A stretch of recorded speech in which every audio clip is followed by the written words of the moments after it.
whakarongo ki te tangi a te kori mako. Kōrero flowing out the hook of force. Kaupapa relevant, kaupapa out of bounds, kaupapa exigent, kaupapa paramount. Nā ko nā whakapiri mai ki te kaupapa tino whakahira hira whakarongo pi kari kari mai. Hare hare mai, o Taringa hare hare mai. We gotta gather up close everybody. Gather up close everybody. Kani kani move that body.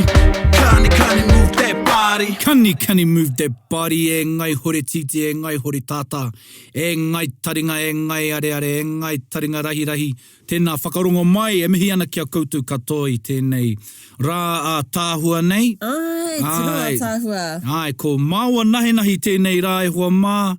I te korenga o Praone, ko haere ki kaupapa ke hoinoi. Hara i te mea ko ia ke te kaupapa nui, ko ia hoki tāna, ko te kaupapa i tēnei rā he kaupapa tino nui hoinoi, e mihi atu ana kia koutou katoa. He tangata tino pukumahi ia. Ai, ai. No reire mihi ana kia koutou katoa atu i te whare whakararu i te hunga ko te ipurau, kei raro hoki te maru o te wānanga o te roa, atu i te pokapū o te Te Awamutu, te taone haruru. Nah, not even. Tēnā koe, Erika. Tēnā koe. It's iwi o te Wiki this week, and I'm really interested in this one. Me too. Because, you know, people say I'm from the north, but in proximity to the north, they say you're far north, but people living from south of the Bombay, everything above is north. Then you go to South Island, and you could be in Whanganui-a-Tara, and you could be north to them. Yeah, true. But e te iwi, we are going to the hiku, te hiku o te hiku, o te hiku o te ika. So, hea tō tātou iwi I tēnei wiki hoa? Ngāti Kurī. Ngāti Kurī. Ngāti Kurī in the whare. Ngāti Kurī in the whare. Tēnā rā koutou katoa. Hoino, ka huri anō ki tā tātou manuhiri, tā tātou kai kōrero I tēnei wā. Tēnā koe e te hoa. Kia ora, tēnā koe o tira, tēnā tātou. Ko wai koe no hea koe hoa hea e tahi o mahi. Ko tia Waitai-Henare tōku ingoa, he uri tēnei no Ngāti Kurī, ka mutu o muri whenua whānui. Tēnei wai noho ana au ki te hiku o te ika, ko aku mahi he kai ako ki te whare o te rangi āniwaniwa. Ka mutu he māma, ka mutu, he tauira no te whare o muri whenua. Kia ora. Te mahi nui ko te mahi māma e hoa e hara I tō. Kei pēnei anō ki e tai he mahi māma, te mahi māma e hare. Man. Kao, kērā kōrero tēnā pōhehe. Nā te me ko tō mai he chaki I ngā pepe me ngā tāne, nā te me e tahi anō nei he pepe tonu e tai o ngā tāne. Hoi no. So Ngāti Kurī, a kai ako te whare kura o te rangi āniwaniwa koia. And you are so young. Yeah. Yeah. And you're already doing all of that. You're amazing. Yeah, that's true. And that's what we try for E Te Iwi, is to sort of give our rangatahi or our youngest, and as well female, just to show that the work of our kaumātua is still yet to be achieved, but is in a good place. So, you know, that's why we get these type of kai kōrero in. And because they're awesome. Our people are awesome. So, he kiwaha tau, he kiwaha Ngāti Kurī ake nei. Ai, ko te tahi o a mātou kiwaha he whakatau ki rānei, e pēnei tia te kōrero, kuaka mārangaranga.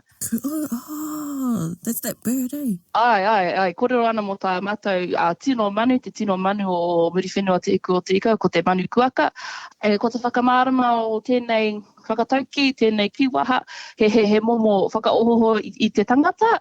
So, he tauira pia. Ka kite au aku tauira I te kura, hanga ngenge, ngoikore, a rātou mahi, e ko tāku ki a rātou, kuaka mārangaranga. Oh, che! Hei, whakaoho I a rātou, he wake up, you know. Yeah, ka pai. Eoho. You'd use that during muri whenua practice, you know, it might be the fifth top drop and people's arms are dropping. Some people aren't carrying their notes and, you know, hey, kuaka mārangaranga. So, kia whakahiri koa noi te kapa. Ai, koira te tino kaupapa o tērā whakatauki, o tērā kiwaha, kia mātou. Kia oho, kia matika, maranga, koira, kuaka mārangaranga. Cool. Kuaka mārangaranga. If you've listened to some of our episodes too, we try our best to use it in a lot of context, so hopefully we use it right, in the right manner today. Yeah, we had a big fee last night and I needed a bit of kuaka mārangaranga. So what about this, you know, whakatikaina mai mena e hanga he ana tāku e kine. So, you know, had a long night, but you got a big day ahead. So you get your coffee and you go, oh, koe nei taku kuaka marangaranga. Oh, yeah, kei a koe te tikanga mō tēnā. Ka hoko he pūru whero. You get he kuaka marangaranga i a koe. Probably if you were to buy one for someone else and ka hoa tiki te tangata, anei, kuaka marangaranga. Yeah, ka pai. So Pai, Marika. we sort of use it as a standalone? Yeah, it's probably more from one person to another. He tohu ki te tahi Yeah, atu. ka pai. A tohu. Yeah. Okay. And you can use it just in that, just kuaka marangaranga i. Yeah. Because that whole kōrero is cool, which I reckon we'll get to eventually, because kāre kore kei reira hoki ten taua kōrero roto i te hitori o Ngāti Kurī. Ai. Tēnā kōrero mai mo te rohe o Ngāti Kurī. Kei hea Ngāti Kurī? Ko ngā kōrero o aku karani, o aku karanga whā, aku karanga matua, te rohenga o Ngāti Kurī ka timata mai ki te takiwa o hauhora ki te maunga tohoraha, ki te rāwhiti, tai atu ki hukatere ki te uru. Mai reira, heke whakarunga ki te rerenga wairua, atu ki manua tāwhi, ka tau ki roto o rangi tahua. So, tērā wāhi katoa, he nui. Yeah. Tērā rohenga katoa, koera te rohe o Ngāti Kurī. Wow. Ai. So, hea tau anō, rangi tāhua ne? Rangi tahua, ai. Kermadec Islands. Kermadec. That's the one. Wow. Yeah. So you've even got ocean in there. Oh, that's wicked. And what's your southernmost border? Maunga tohoraha. Yeah. So in Hauora, Maunga tohoraha, right across to Hukatere, which comes up to the 90 miles. So that's our point on the west. Yes. So from the east on Maunga tohoraha to Hukatere on the west, and everything upwards. Wow. So the very top. And nō reira ko koutou te kaitiaki o te reinga, ne? Yeah. Ai. Ko mātou e noho ana ki te pito te hiku o te ika me ki. Ai, te tino hiku. Pehea o koutou kōrero i tīmata, hea tō koutou kōrero orokohanga i tīmata Ngāti Kurī ihia? So tā ngā kōrero, i te wehenga atu a kupe i Hawaii, ko tāna hua haere, ko te ngake ki ētahi atu ka te paina ko te ingoa ko ngāhue, te ngake ngāhue e rua, ko ia tāna hoa haere i tāna whai atu i te whike a muturangi. Nō reira ko te ngake tā mātou tupuna, ko te waka ko tāhirirangi. Ana i tai mai a te ngake ki konei ki te hiku o te ika i noho mai ia ki enei whenua. So koira te noho ngā tuatahi ka puta mai ko ona uri, tai atu ki tō mātou tupuna tapairu ko Maieke. Maieke, kia ora. I noho a Maieke ki te takiwa o Takapaukura. And i te tainga mai o te waka a kura haupo, ko pōhurihanga te tangata i moitahi raua, Maieke raua ko pōhurihanga, ana ka puta mai ko muri whenua, nā muri whenua, ka heke ko ngā iwi o tēnei takiwa, ka mutu ko te iwi o Ngāti Kurī ka noho. Well, let's just say that Ngāti Kurī definitely claim her as our Maieke, tā mātou puhi. Ka heke mai ko mātou. So, yeah, so koira te ngā kōrero o tā mātou whakapapa. Ka pai. Yeah, he tino tawhito. Tā aku krani, rua te kaumātoru ngā whakarea, ngā 23 generations between te ngake and the arrival of pōhurihanga, so from te ngake to Maieke. Wow. Yeah, they can recite 23 generations, so, ki one, wow, ko tino roa mātou noho ki tēnei whenua. Tika. Kamutu e hāngai puana ki te whakapapa o kupe neha mena e hoa haere a kupe rao ko ngake, koina hoki te hekinga. 23 generations. So, yeah, kei te hāngai tonu. And just as you mentioned, Maieke, ko te tau o taku ate, anga kini ana ki te ronga atu i taua ingoa he. Ingoa no tēnā tō mō taku, te tai taku tamāhine. Temi, kōrua ko hema, koina tā rāua. Kotiro. So, and then, yeah, he Maieke, he whakapapa ona kia koutou katoa Ngāti Kurī. So, yep, pono tō kōrero, ko Maieke tō koutou puhi, ko mana i roto i te mahi tapa i ngā tamariki ki ngā ingoa nei. Nō rere, tēnā koe.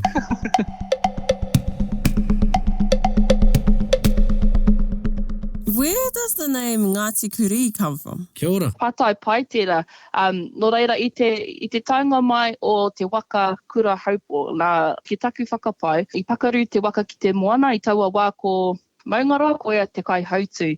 And I tau rātou ki rangi tahua, ko maungaroa koea i tapa te ingoa rangi tahua ki te Permadex, i kite i te ahi i roto i te rangi as a volcanic land area. And so, I noho te waka kura haupo ki reira mo tētahi wā to repair the waka, and they use what we call the hioko o te kuri moana, the skins of the seal, kamatiko, ngā tāmata o te kōrari flax, and they repaired the waka there.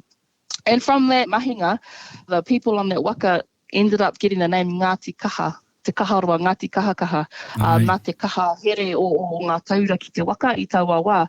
And since then, the use of the seal of the kuri moana became something that we would do all the time. And so, ki ētahi koira te ahunga mai o te ingoa Ngāti Kurī, nā te kuri moana. Wow. In doing so, we don't really refer to the kuri, the dog, as a kuri. Ai. He kirehe ke. Kirehe, kia Koira ora. te ingoa, kirehe. Oh, okay. And I chose, he kōrero tawhito tēnei, no reira e whakātona ki a tātou, mo te whakamahinga o te kupu kuri, ne? Yeah. There were kuri, but I also know another kōrero that the kuri was actually a name used for animals of a like. However, the kuri, as we know today, it's just been synonymous or given that name. True. But yeah, tika tau tuahine, because a lot of people e pēnei ana ko te keke no koia nahe te ingoa mo te kuri moana ko tau I ki nei. So yeah, that's a real good kōrero So there. glad I asked that question. Yeah, man. Yeah. If you see our Ngāti Kurī tohu, it's kind of in the shape of a seal. Mena ka kitea I tētahi wā, ka kite koe I tēnei mea te kuri moana I roto I tā mātou tohu, te tohu o Ngāti Kurī. Ai. Ka pai. Cool. Ka pai. Nā reira I kaitiaki ai te kuri moana ki roto I a koutou, he kōrero anō tau mō tērā taha pe o te ngā kaitiaki o koutou rohe? Ai. Harai te mea he tino kaitiaki te kuri moana ki a mātou, ko te kuri moana I whāngaia I tā mātou iwi me ki. Tika, Nā, ko a rātou hioko, kamatu ko te kai. Oi nāno, ko tētahi o a mātou tino kaitiaki, ko tēnei mea ko te pupu harakeke, te pupu hakarongo taua. Kia ora. Flax snail, ki ētahi. Wow. He tino kaitiaki o roto I a mātou o Ngāti Kurī. And we hold it in very, very high regard too, because nowadays, ko ahua ngaro haere a mātou pupu harakeke. Kia ora. So they're nearing extinction, and for our people, if you have a pupu shell, we call it heanga o te pupu harakeke, ka kite koe te tangata e mau ana ki tērā, ko mōhio koe ana no Ngāti Kurī taua tangata. Kia ora. So yeah, you'll see some of us wear it. We like to wear ours on stage when we're doing kapa haka. Ka kite a te motu whānui I a mātou taonga, tino taonga o roto I a mātou. E ko ngā kōrero mo tēnei taonga o te pupu hakarongo taua, te pupu harakeke, ko inga rā o mua, ka noho ēnei ki roto I ngā rito o te harakeke. When we used to have invading tribes, they weren't aware of our taonga e noho ana ki roto I te harakeke. Ana ka tau mai he ope taua, tū ki runga I ēnei pupu harakeke, and ka tangi ngā pupu harakeke, ngā pupu hakarongo taua. Kia ora. Nā tērā ka whakamohi atu ki te iwi, he ope taua, e whakaeke mai nei. So they were a warning call to our iwi when we had invading tribes, because they didn't know we had these taonga. And if invading tribes were coming into our rohe, ka tū ki runga, they stand on them. The pupu harakeke he momo tangi. Ki etahi he nge, he momo sucking sound. And ki etahi atu korongo, it's like a high screeching kind of he momo tangi pēra. And the home people would recognize that sound and know that there must be people who, an invading tribe has come into our rohe. Oh, wow. Yeah, so that's why we refer to this taonga as being our kaitiaki. Choice. Yeah. I just Googled it to see, what it is. Yeah. And wow, it's way different to a normal snail, eh? Yeah, nah. Their tangi would be kua ka marangaranga I te iwi. Yes. I just want to point out some kupu that you use. We're some real geeks down here. I'm sure we're all real geeks. But, your use of hiako for skin. And tau mo te sucking sound, nge? Yeah. Ai, te nge. Yeah, te nge. nge. Pai nei kupu. For you real geeks out there, you can write them if they're kupu ho, or if you're from the north or muri whenua and you're looking to whakamuri whenua nei tō reo, ana e tahia tu tauira. Yeah, so pai. And you said te rito te harakeke. Is there another kōrero around o taua ngata a pupu harakeke? Te pupu harakeke, well, kia mātou hoki, e rua ana taha, ko tahi ko te taha o te whakamatāra I te iwi. E ka mutu ko tana he tangi wairua hoki tāna. Nā tā mātou hono, nā tā mātou noho ki te rerenga wairua, me era enei momo āhuatanga, ka tohua hoki ko tā mātou kaitiaki, he momo kaitiaki, he tangi a wairua ana ki ngā mate hoki. No reira, ki te whakamahi I tēnei mea tangi ana te pupu hakarongo taua. Te nuinga o te wā e kōrero ana mo te rirohanga o tētahi o a mātou tangata. No reira e rua. So, yeah, it's kind of like a duality thing going on here. We have our kaitiaki a kiko nei, ka rongo ki tana tangi, ka whakamatāra I te iwi, ka mutu, ka rongo ko tana tangi, he mea he karanga wairua hoki. Kia ora. So, yeah, he tāpuri kōrero atu ki tā mātou tino kaitiaki o te pupu harakeke. Ai. Tāhua, nei kōrero. How many hapu, or does Ngāti Kurī have hapu within Ngāti Kurī? We actually got quite a lot of hapu. Te kaumārua, ngā hapu ko mōhio, he nui. But mena ka pai mai ki tā mātou rohe ka kite I te whānui o tā mātou, o a mātou whenua. Me ngā pā, ngā wāhi, noho a mātou tūpuna. Ka tino whakapono koe, te kaumārua ngā hapu, e tika ana. So yeah, we've got 12 hapu. So we have te kari, te haka kōhatu, Ngāti te waiora, te māhoi, Ngāti muri kahara, patu kirikiri, ringa māui, poho tiare, Ngāti taiheke, Ngāti moewhare, Ngāti korokoe, Ngāti rua. Wow. So, reira koera te whārua mātou hapu. Hoi nāno I au e tupu ake ana ko taku krani ka mea mai ki au ko Ngāti Kurī te hapu anō. So, ko mo taku whānau ko Ngāti Kurī te hapu, ko Ngāti Kurī te iwi. Kia ora. Ai. So, koera ki taku whānau. Cool. A lot of those names sounded like they're named after events rather than people. Yeah, kei tōna hapu, tōna ake wāhi kōrero. And all of our hapu were placed in different places within our rohe o Ngāti Kurī as well. Mena ka tae mai ki te wāhi e ki tēnei. Well, I'm not being biased, but I am. But tino a tāhua rawa atu te whenua o roto I a Ngāti Kurī. Kōrero. Each place is different though. Like we've got very beautiful beaches, but then even ka hoki koe ki te ngāhere o tā mātou wāhi, he rereke hoki te ramo mo taiao. And ana ka mōhio ko ngā hapu e noho ana ki ia taiao, he tino rereke. No reira ai.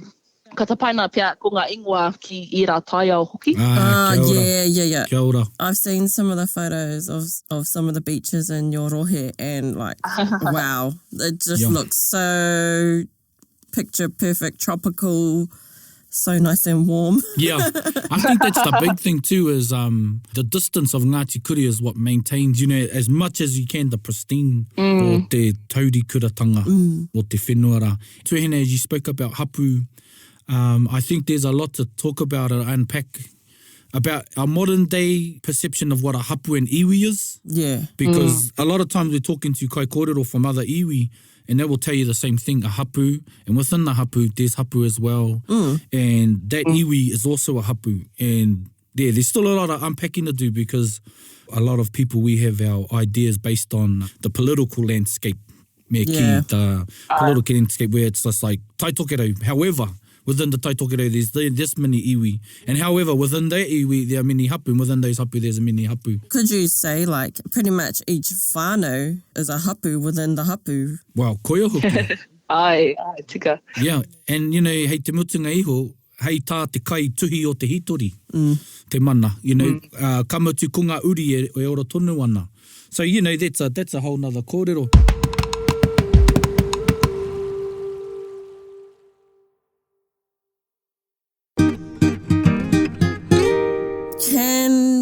bit about Te Rerenga Wairua. Kia ora. I'd just be like really interested to hear anything about it. Sure. So, ko te rerenga wairua, te ingoa o te pito, o te raki rāno o tō mātou whenua, i ta paina e kupe i tana tainga mai ki konei. I tana kitenga, i tana rongo ki te Māori, te momo o taua wāhi, ana i ta paina ko te rerenga wairua. He tika tonu taua momo. Yes, as we know, the departing place of the spirit, and kia mātou koera te wāhi, ka haere he koe a mātou ko ngā wairua o a mātou ma te tainoa ki te rerenga wairua, ko reira te wāhi mutunga tūtaki ai ki tēnei pito whenua o tātou o te hiku o te ika, o Aotearoa whānui hoki pia. It's one of the most special and sacred places to us as Kaitiaki and as Ngāti Kurī. And he honore nui kia mau ki tērā taitara miki ngā kaitiaki o te rerenga wairua. And so we talk about the spiritual pathway, te ara wairua. Kia ora. Mō taua kōrero. So we have two pathways, one's along the west coast and one's along the east coast. Okay. The one that we hear most about is the west coast. Kia ora. Te ara wairua. And ko tōna momo is that we talk about ka taimai tō wairua, ki konei ki tēnei pito o whāro, timata mai I whāro, ki konei ki ahipara. And ko tōna haere mai konei, mai te oneroa ātohe. So our spirit takes our ara wairua from te oneroa ātohe and makes its way to the top pretty much. Engari he nui ngā wāhi ka tū. There's lots of places along te oneroa ātohe ki tēnei taha o te uru o tēnei te ara wairua. And there's different things that they talk about that the wairua go through before they actually reach the top to te reinga. And the same thing happens on the east side. The tahia koe, from that way, then you end up at Kapo Wairua or Spirits Bay, and then you meet up te rerenga wairua. He nui ngā kōrero mō te wāhi ki te rerenga wairua, and the process, I suppose, the process that happens before the wairua take off to atu ki manawa tāwhi, ki ohau, atu ki Hawaii. No reira, wāhi tino a tāhua, he wāhi āio, he wāhi rirerire te rerenga wairua, te huihuinga o ngā wairua. Kia ora. Kia ora. It's been some time now since I've heard Poro and in those kōrero was this journey, and once you knew what this person was talking about, he kaumātua no koutou, kare kore, ki tau I tana kōrero I runga I te whakāturanga rā, kuaka marangaranga, I te kōrero I mo te ara wairua. Hei tāpiri atu ki tau I ki nei, nā kupe, I mea atu ki ana tamahine pia. So, whaia tēnei, ka mate atu koe, whaia tēnei ara, kia hoki wairua mai ki Hawaii. So, hea tāhua. So, aini pia mākua no tēnei ako. Well, if I come to some of these practices, da.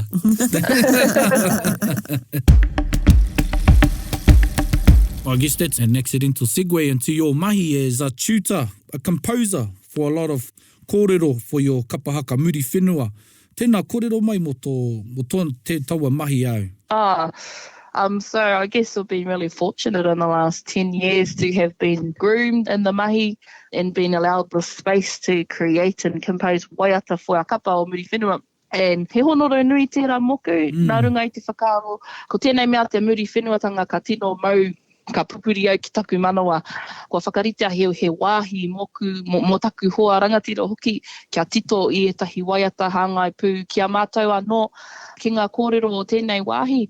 Nā te mea he nui hoki a mātou hitori, he nui hoki a mātou kōrero, kāre anō kia tino mōhio. Kia ora. Te motu whānui, ka mutu a mātou tangata e noho konei pū ki tēnei takiwā hoki. So, I just think of it as an opportunity, like to be able to do that mahi, to do the research, to kia wānanga ki a mātou krani, kia rapu iau a kōrero, ana kia whai oranga ki roto I tā mātou kapa. So, and because it is a very big passion of ours to be able to share this kōrero, he mea ka tino kai ngākau nui ki taku tūranga hei, hāpai te whānau. Ka pai. I just wanted to ask about the kuaka. No doubt you guys have some kōrero about it. Kia ora. Yes, koera tā mātou tino manu, and I think when we hear the name kuaka ka tino, whakaaro ki ngā iwi o te taitokirau o muri whenua te hiku o te ika hoki. Yeah, tā mātou manu, it flies all the way to Siberia and back, I think. Wow. Ai, kia ora. It's like the longest flying bird in the world, to maintain that duration of time. And if whakaaro ai mo tetahi atu ki waha or another kōrero that a lot of our rangatahi use these days, and ko tōna momo ko te manawa kuaka. Kia ora. Manawa kuaka. Manawa kuaka, tēnā koe. Yeah, me manawa kuaka. So ko te tikanga o tērā kōrero, he whakakaha i te tangata, he kōrero aki ki te tangata kia haere tonu. Because when we talk about the kuaka and its ability to last that long in a long flight without stopping, the things that come to mind are perseverance. So e nei rangi ka kōrero hia i nei kōrero ki a mātou a tamariki, ko te kōrero me manawa kuaka, have a bit of perseverance, persevere. Some grit, That's some resilience, cool. yeah. Yeah. Me manawa kuaka tō tū, you get up and do your bracket, and ko te kōrero me manawa kuaka tō tū, be strong, maintain from beginning to end. Me Pērā manawa ki kuaka. tā mātou manu, te kuaka, it doesn't stop along its flight. So koera te mea, Wow. yeah, it's an amazing manu, it's amazing. Yeah, All the way to tika tai. Siberia with Yeah. no stopovers. It's Yeah, amazing. hei tā ki runga nei, ki ngā iwi o runga nei, ka ki he manawa titi, he manawa oi, rite pai ana ki tau e kōrero nei tuahine. So yeah, perseverance, resilience, and because if you look at that type of bird, you would see it and you wouldn't think it would be a long travelling bird because of its size. However, koe nā hoki ei, he nui ake te manawa o te kore tae te o, ki roto i te tinana o tētahi wāhi manu nei. So yeah, big hearts here. Oh, pai e nā kōrero, kuaka mārangaranga. Te kiwaha in itself comes from a bigger whakatauaki rāne, hei tā etahi. Tēnā kōrero mai mo te roanga o te taua kōrero.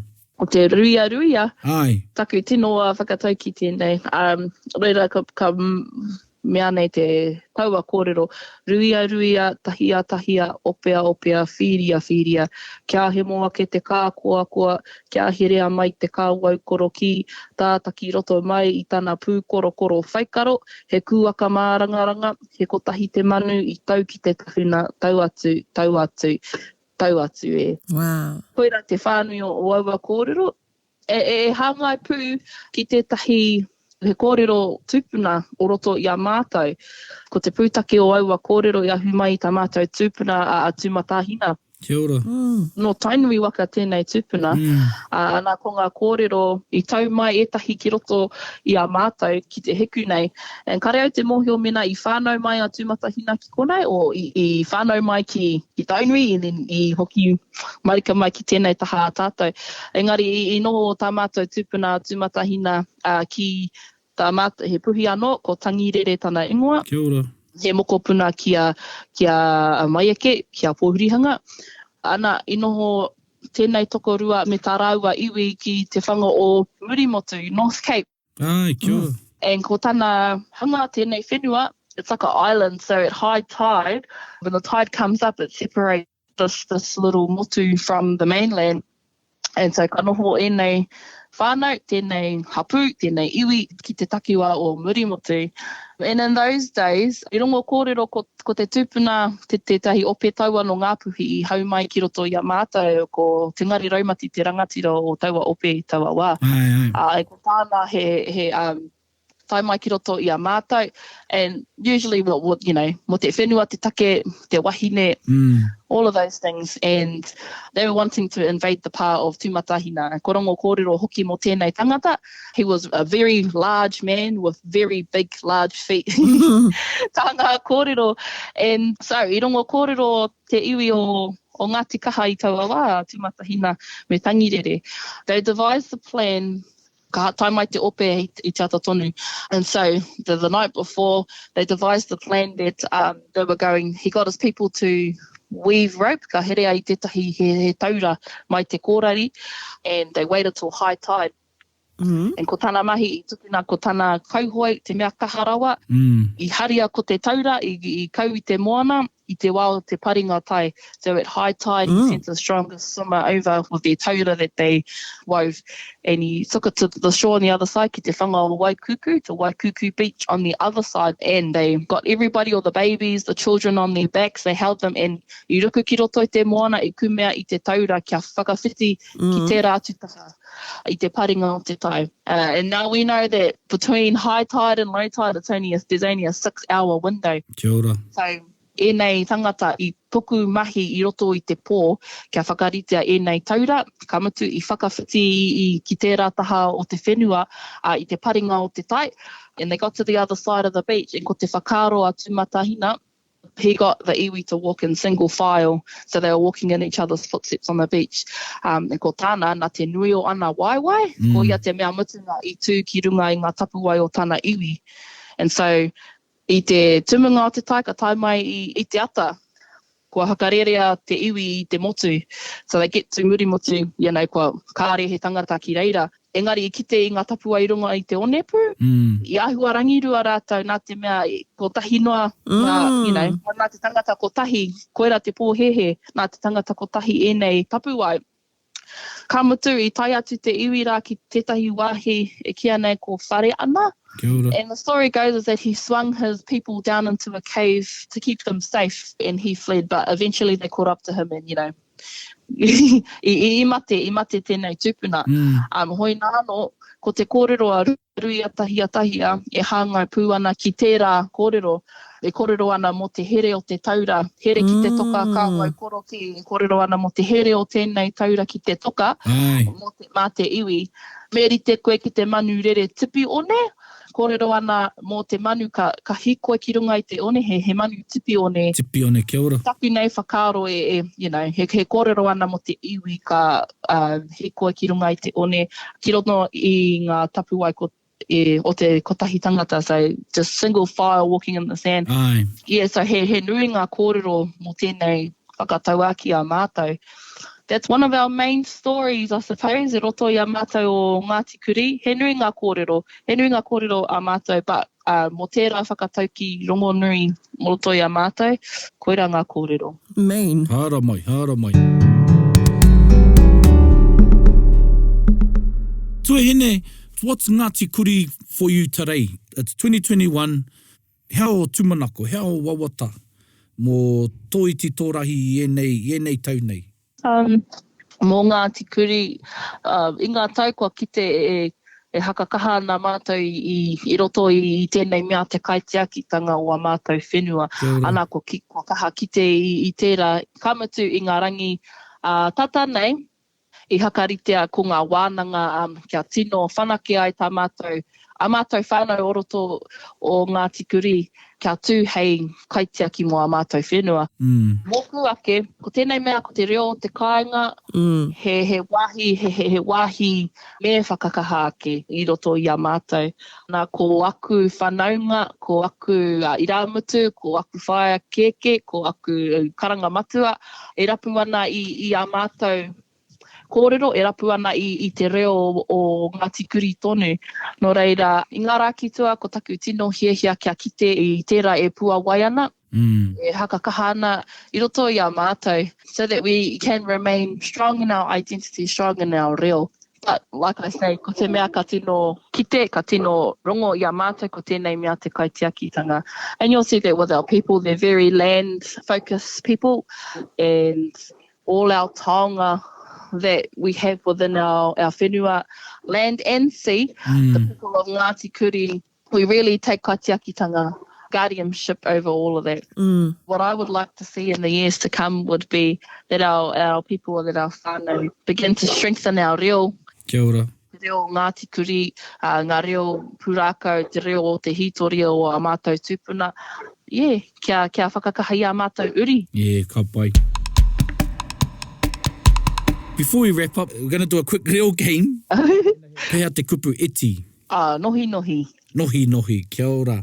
Pēhea te wāhi kia koutou, kai kaha no koutou ki te whakamahi I te kupu wāhi mo te eti? Ao te nohi, koera te kupu o Ngāti Kurī mo te eti. Kia ora. Ka kōrero mo te whare paku, ko a mate ko te whare nohi. Kia ora. Ika. E ingoa noa tā mātou mo te ika. Mohi. Mohi, kia ora. He kupu tā koutou mo te fish heads? I think ko kōrero ke, ko te peroika. Peroika. Yeah, peroika. Yeah, choice, peroika. E tahi atu kupu. Kia koe, kia o whakaro he kupu Ngāti Kurī. Mo te he nui a mātou tuangi ki roto o Ngāti Kurī, engari ko tā mātou kupu ko te huai. Te huai. Hea te huai? Te kaku. Oh, kaku, yeah. Kaku, ai. Ko te huai, ko te kaku, ha atu kōrero. E nā kamati ko tā mātou ko te taumata e hara ko te pai. Ai, ka pai. Ka tino o mōhio whānuitia, te kirehe, ko te whare nohi ka tino ranguna I aku karani. Ai. So kare koe mohana hea ngā mahi ka mahi e te tangata I roto I te wharepaku neha. So, hea te mahi ki reira, kei ke... So, kei e te whare nohi. Eua, kei e te wharepaku, eua. He kōrero anō, hei whakatepe, tuahine. Ka hore, ko Ngāti Kurī, ko mātou te mana whenua o te hiku rāno, te hiku o te ika mea ki, and ko ngā kōrero, ko ngā mātou hakapapa, ka mautonu. Wā, tuahine, nō mātou te whiwhi. Also. Nō mātou o Taringa, nō mātou te wānanga o te Aotearoa, nō mātou ngai Taringa. Whakarongo ana ki tō kōrero I tēnei rā. E mihi ana kia koe. Kia koe e te pairu, e te mokopuna, te puhi a mai eke. E mihi ana kia koe nāu I whakarangatira I tēnei kaupapa I tēnei rā. Nō reira, tēnā koe o tira kia koutou katoa Ngāti Kurī, tēnā rā koutou katoa, ngā koutou tēnei taonga nei. Nō reira, e mihi ana kia koe o tira kia koutou katoa. Kia ora. Thank you. Kia ora, tēnā koe, tēnā kōrua. Nō reira, anei tā tātou waiata, hei kinaki e nei kōrero rekarawa atu, whakarongo mai.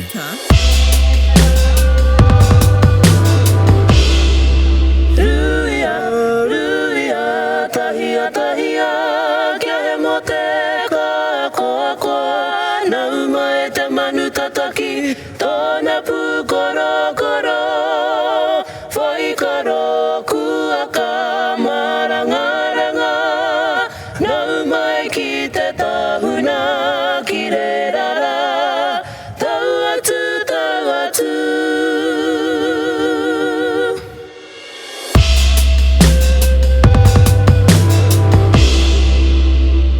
Man, another awesome iwi. We covered so much in that. Yeah.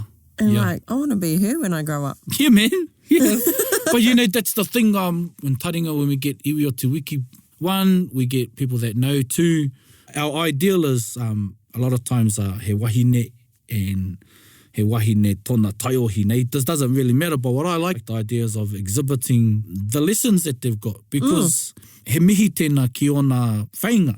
He mihi tēnā ki ona whainga, ki ona kaumātua, nā rātau ia I ako. Yeah. You know, and to all the kai kōrero that we get, they're exceptional people.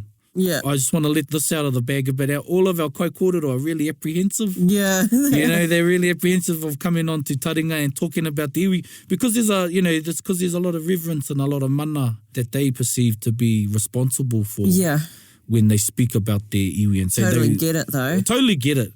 I mean, someone asked me, I could do it over coffee, but don't ask me to speak about my iwi on... Where there's going to be other people who will listen that may have different opinions. Exactly. May, I don't know, a better word for it, but may know more than you. Yeah, but, you know, or an opinion about it. Yeah. Because I know a lot of kōrero that we were lucky to listen to today, there'll be conflicting kōrero. There's always conflicting kōrero. That's just how history is. So glad we had... somebody from Ngāti Kurī finally because all Ngāti Kurī, you have been the elusive iwi. Yeah, all this time I've been wondering like if it is a real iwi. Yes. And now I know. Yep. And then she spoke of that as getting their kōrero out. You know, they're lucky to have a what I call a confirmed kapahaka within Matatini and within the Taitokero regionals where, because it's through our arts that a lot of our kōrero come out. And it's also another draw card to send a lot of people home. Yes. To join, you know, your iwi-based so be like the kuaka and return home. Yes, kuaka marangaranga. And that's the other thing, you know, we've got a lot of whānau down here in Te Awamutu that go back every weekend. We do. Yeah. I needn't complain about travelling going too far. I know. Oh, man, I'm just thinking about all my upcoming trips back to the coast, but it's definitely not as far as going up to Te Hiku o Te Ika. Yeah, and to hear the kōrero of Rangitahua. Yeah. That's amazing. That's amazing where they saw the Kuri moana. Oh no, you can hear all that anyway when you listen back again and again on this episode. Kuri moana, wow. Yeah. That was another really good episode. So glad I was here for that. Yeah, same. No reira, e te iwi, e mihi ana kia koutou katoa. Kia pai tō koutou mahi, kia pai tō koutou haere, i rungi ngā huarahi.